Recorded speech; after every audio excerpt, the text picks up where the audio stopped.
Good morning बच्चों, ओम शांति। आज हम ईवीएस लेंगे। ईवीएस में हम अगला चैप्टर पढ़ रहे हैं 30 वाटर इज लाइफ। देखिए चैप्टर बहुत बड़ा है, इसलिए मैं एक पैराग्राफ पढ़ के फिर हिंदी समझाऊंगी, ठीक है। वाटर फॉर ह्यूमन्स नीड्स, इंसान को पानी की कैसे जरूरत होती है।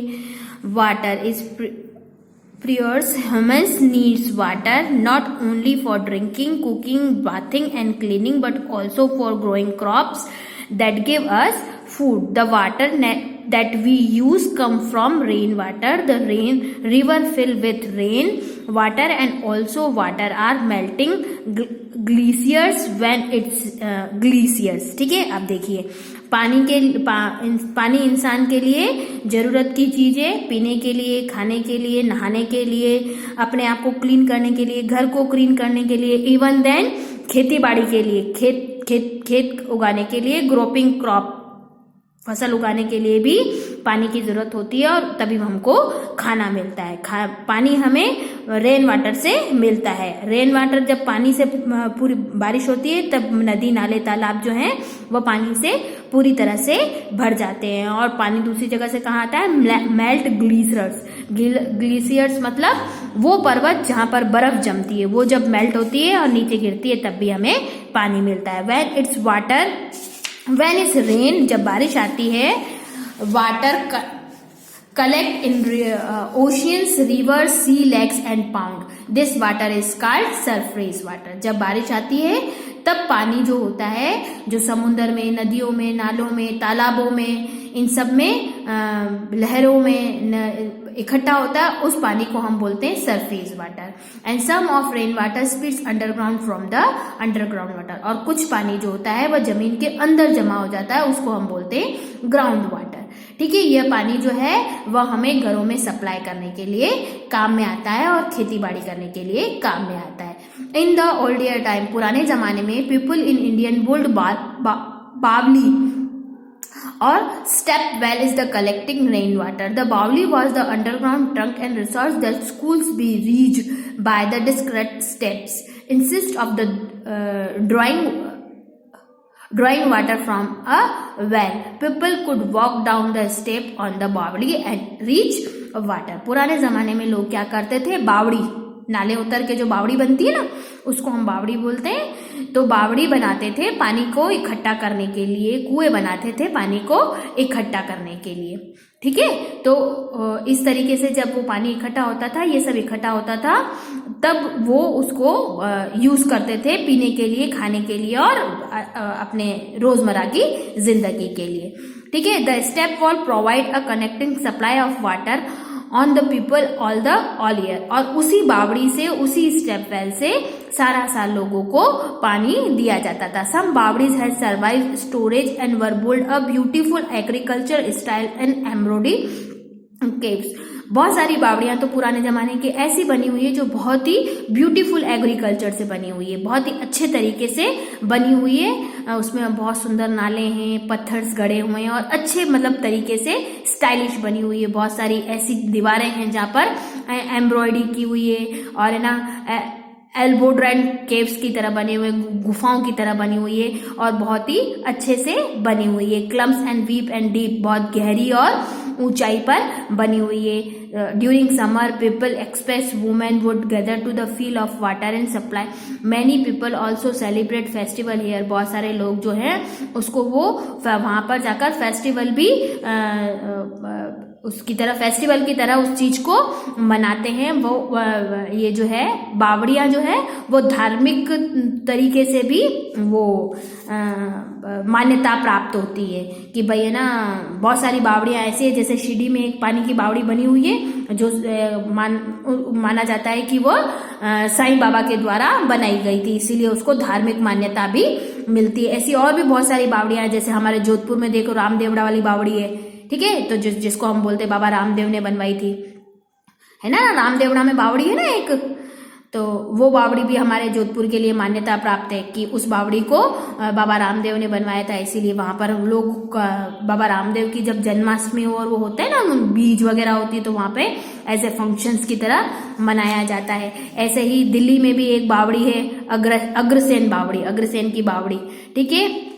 उसके बाद अलदाजा की बावड़ी है अहमदाबाद में, चांद बावड़ी है जयपुर में। तो इस तरह से बहुत सारी ऐसी फेमस बावड़ियां हैं स्टेप वेल से जो हमारे काफी हैं स्टेप वेल्स, ठीक है। और ये हिस्टोरिकल इंपॉर्टेंस है, इनकी जो इंपॉर्टेंस है वो क्या है, हिस्टोरिकल इंपॉर्टेंस है। मतलब बहुत ही कुछ न कुछ हर बावड़ी के पीछे किसी न किसी तरह की कोई घटना है, कोई चीज है। जैसे वो शिरडी में जो बावड़ी बनी हुई ना, उसको उनका मानना ये है कि कोई प्यासा साईं बाबा के पास आया था और है ना उसको बहुत प्यास लगी थी, लेकिन है ना वो अछूत था, इसीलिए कोई भी उसको उसके है ना कुओं में से पानी नहीं पीने दे रहा था। तो बाबा ने, साईं बाबा ने क्या किया, उस अछूत आदमी को पानी पिलाने के लिए एक नई बावड़ी का वो वहां से मतलब अपना वो चिमटा मार के और पानी निकाल दिया था, और तब से वहां पर पानी कंटिन्यू बहता है। तो इस तरह की हिस्टोरिकल इंपॉर्टेंस होती है, पुरानी कहानियां बनी हुई होती है उनके ऊपर, इस तरह के हिस्टोरिकल होते हैं, ठीक है। और उसके बाद देखो फिर ओपन वेल्स जो खुले हुए होते हैं, आपने देखे ही होंगे,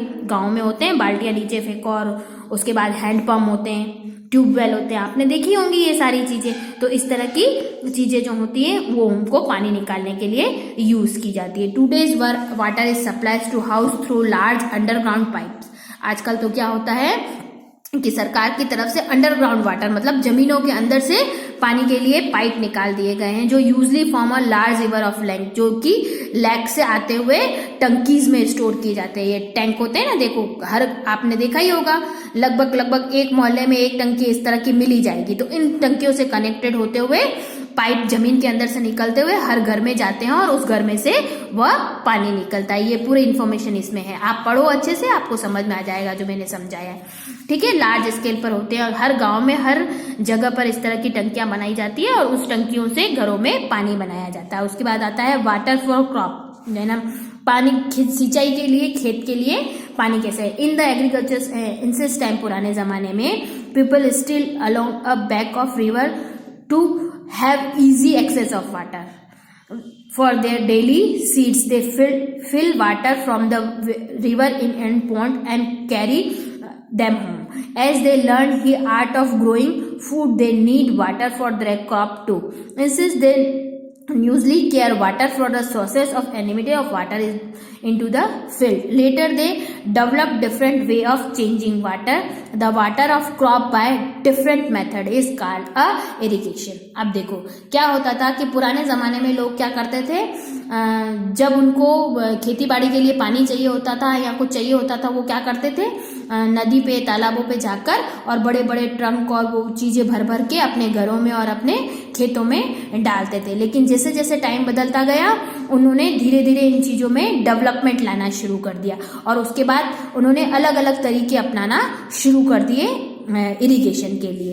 people learn to build can, उन्होंने छोटी छोटी नालियां बनाना शुरू कर दी कि ना, जैसे अपने खेतों में छोटी छोटी नालियां बनाना शुरू कर दी और नदी के तक ले जाकर उन्होंने उसको छोड़ दिया और फिर उसमें पानी डाल दिया। तो वो छोटी छोटी जो नालियां बनी होती हैं उनसे होते हुए वो खेत में पानी चला जाता था, ठीक है। Is deliver from water is river of the field, जिससे पानी नदी के से होता हुआ फील्ड में पहुंच जाता था। They also dug wells and use bucket for the chaining of rope, और हवा में जो चेन बांध के, बकेट बांध के और पानी को एक जगह से दूसरी जगह पर सप्लाई करते थे। इस तरीके से उन्होंने यूजली इन चीजों को करना शुरू कर दिया। उसके बाद उन्होंने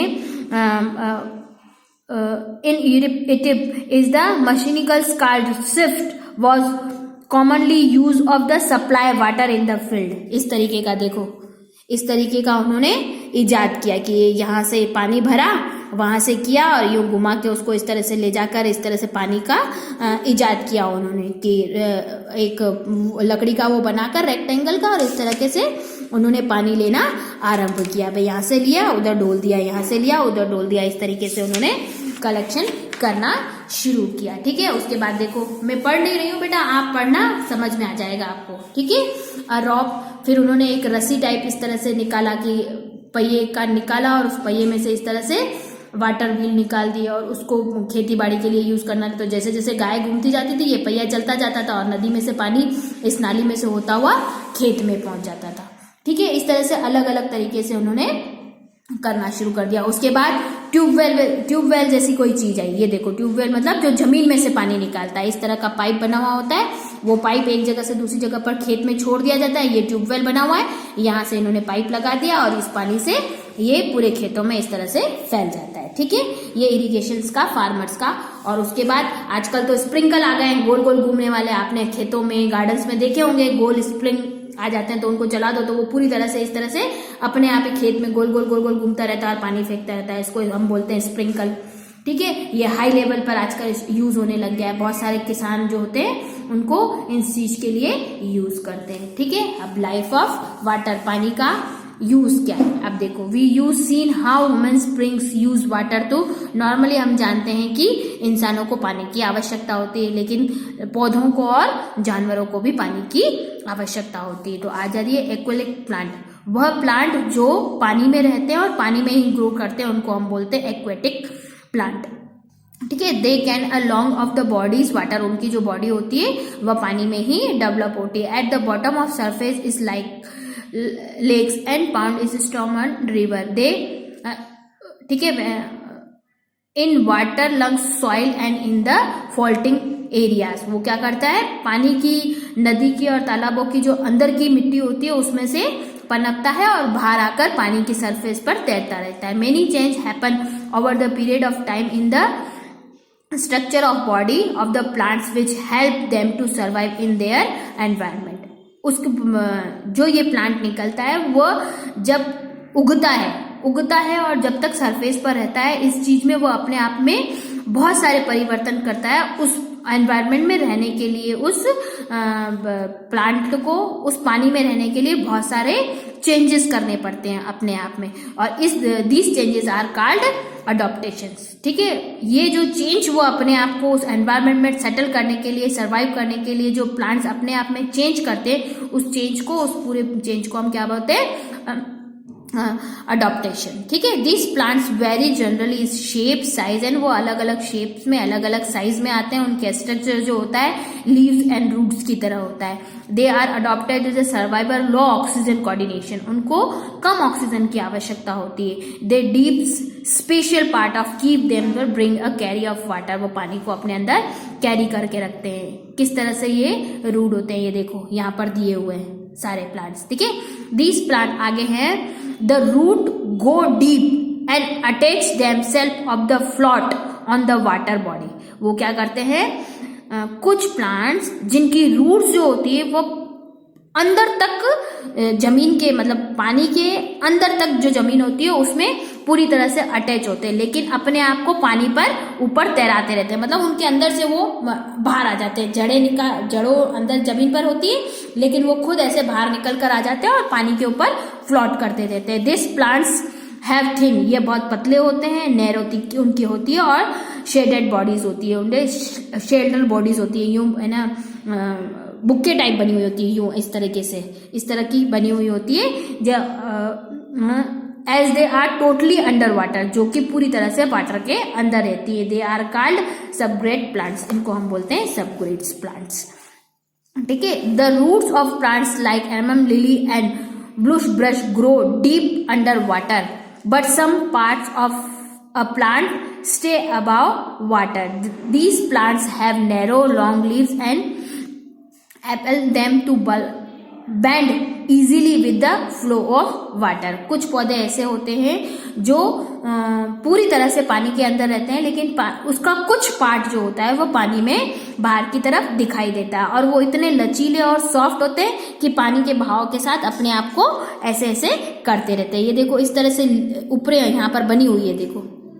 ठीक है, ये पिक्चर्स बनी हुई है, आया समझ में। उसके बाद some plants like water lilies and duckweeds are free float, और कुछ प्लांट्स ऐसे होते हैं जिनकी कोई जड़ें नहीं होती है पर वो पानी की सतह पर अपने आप ही पनपते हैं और अपने आप ही फ्लोट करते रहते हैं, तैरते रहते हैं। Just below surface water their root is not attached to the bottom of water. उनकी जो जड़ें होती हैं वो पानी की जमीन से अटैच नहीं होती, वो पानी पर ही तैरती रहती है। They observe nutrition directly from water, वो पानी में से ही डायरेक्टली न्यूट्रिशन पिक करते हैं, डायरेक्टली उसके अंदर से ही लेते हैं। ठीक है, आगे हैं and sometime for the carpet of the water surface. कितनी बार ऐसा लगता है कि पानी पर वो इतने डीपली और इतनी गहराई से ऊपर तैरते रहते हैं कि कितनी बार ऐसा लगता है कि वो जो है पानी पर ग्रीन कलर का कारपेट बिछा हुआ है ना।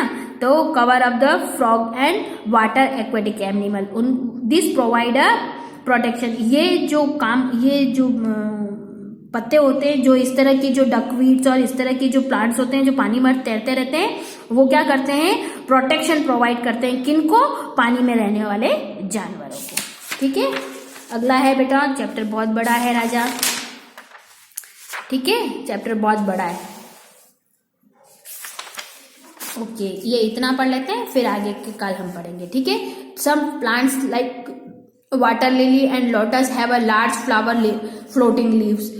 वाटर लिली और जो लोटस है ये ऐसे पौधे हैं जो पानी में उनकी जो पत्तियां हैं वो पानी में तैरती रहती है। The fame of float waxing float the sunlight, सूरज की रोशनी से जो उनकी पत्तियां होती है वो सनलाइट ऑब्जर्व करके अपने आप को सुंदर बनाते हुए उस पानी में तैरती रहती है। ठीक है, ये हो गया आपका चैप्टर कंप्लीट। कंप्लीट नहीं हुआ है, आधा हुआ है। कल इसके आगे करेंगे हम वाटर एनिमल्स। वाटर एनिमल्स पढ़ाने के बाद मैं इसके बाद ही आपको क्वेश्चन आंसर करवा दूंगी।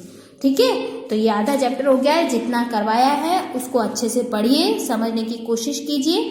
कल हम इसके आगे पढ़ के और क्वेश्चन आंसर को कंप्लीट करेंगे। ठीक है बेटा, बाय, टेक केयर।